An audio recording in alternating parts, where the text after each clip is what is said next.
The concept is solid and your game is written. Your group is expecting to play in the next couple of days, and you need to prep your game. But what does that even mean exactly? Prep what?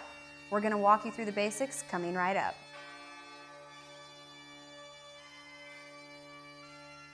Welcome Game Masters to SRD, where our second-rate production will make you a first-rate GM. You're watching Step 4 in our 6-step series on how to be a GM. If this is your first time here, consider subscribing for weekly GM guides with us.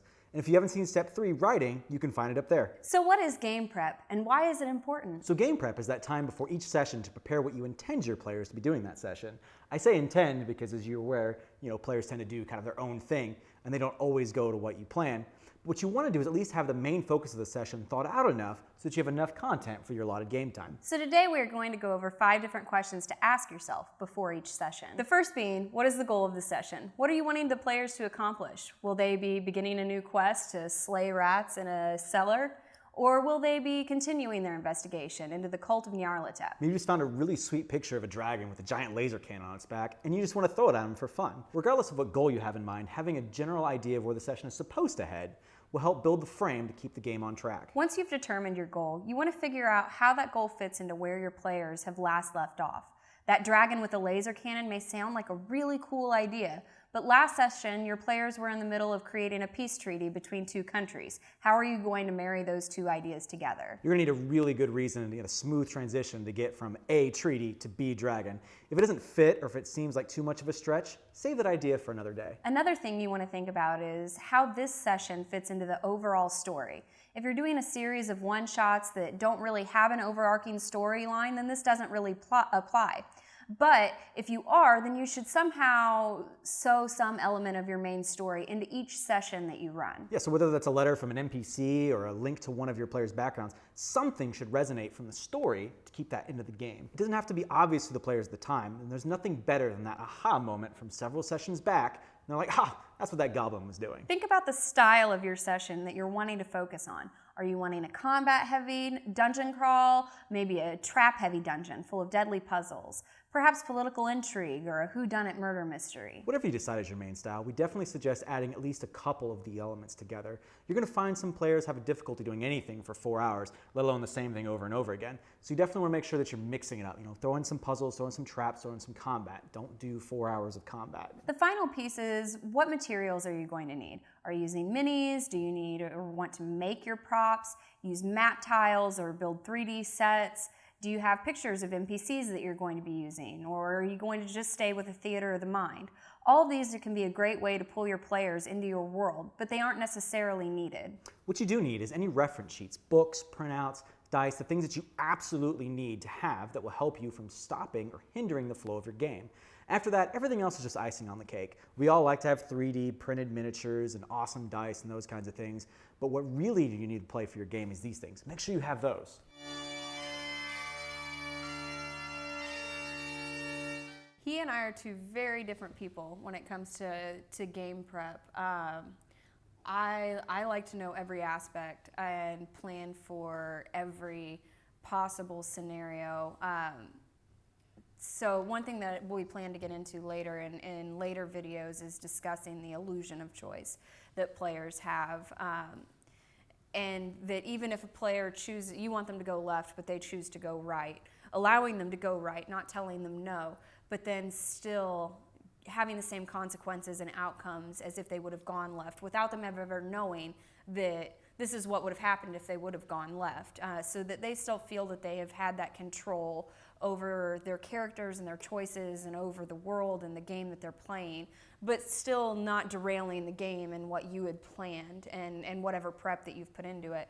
And I put a lot of work into my story and different outcomes and every different scenario that they could possibly choose as players, whereas Scott, I think, likes to fly more by the seat of his pants in what he chooses to do. But that, I've only been running games for 6 years or so now, whereas, he has about 20 years of experience in running games. Yeah, very early on, I spent a lot of my time, and this may have been mentioned in the writing video, just spent a lot of my time writing very thick, thought out, almost novels, so to speak, during my preparation. And I would spend days preparing for a 2 to 4 hour game.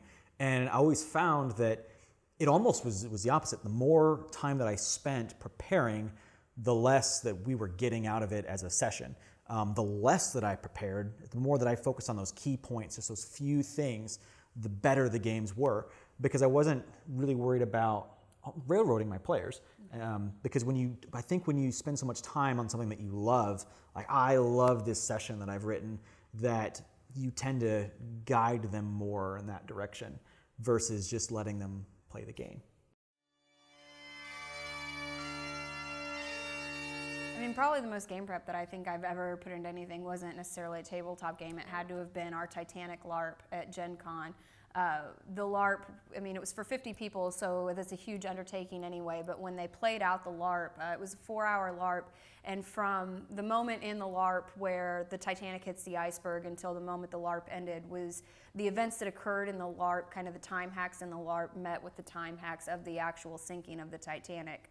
So the amount of prep that had to go in from getting a time-lapse video, minute by minute, of the sinking of the Titanic to setting up events in the LARP to let them know that, hey, now the electricity is off, now the ship is broken in half, the water is now at this level. That was a huge undertaking and required so much help from I think did we have 6 storytellers that year, or 4 to 6 storytellers that year to make that undertaking happen.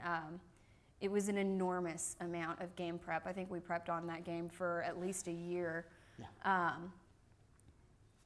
I mean, to conversely having games that you completely fly from the hip, where you didn't prepare at all, and really that's more your wheelhouse. Yeah, so in contrast to that, there was a time that I ran a game for Gen Con, again, talking about Gen Con, this was an Outbreak Undead game, and I had a group of players that sat down at the table, and beforehand I had prepped out where the outbreak was going to happen. I had their character sheets ready to go for them because it was a trial game, so trying to teach them how to play the game, and had all of these things ready from beginning of the story to the end of the story. And that's why we try to harp on this channel, like, don't do too much prep, too much forethought in your story, because they're going to do whatever they want. And these particular players were very familiar with very familiar with the Indianapolis Convention Center where Gen Con is held. And so they knew all the nooks and the crannies of the building and where to hide way more than I did. I just had a basic map of the convention center itself, but they were going into all the hotels and all the rooms and the tunnels that go over the streets and those kinds of things. And the point being is that regardless of what you plan, you're going to have to be flexible with your players because they're going to do kind of whatever they want. And I think we all have stories that go pretty similar to that. So there it is, the 5 questions to ask when preparing your game. What is the goal of the session? How does it fit into your last session? How does the session fit into the overarching story?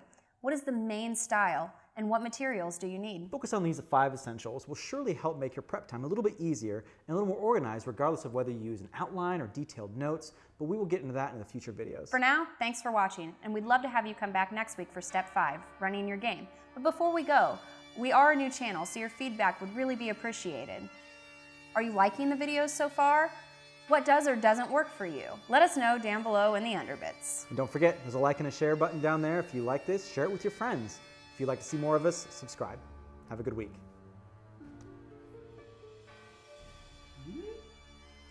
Who wrote this, Yoda? Okay. If not have seen this, you have. I'll ask you this, and then you can go on. I was going to ask you, because you've been talking too long now. I know I've been talking too long now. That's why I'll let you talk like ever. So what is game prep, and why is it important?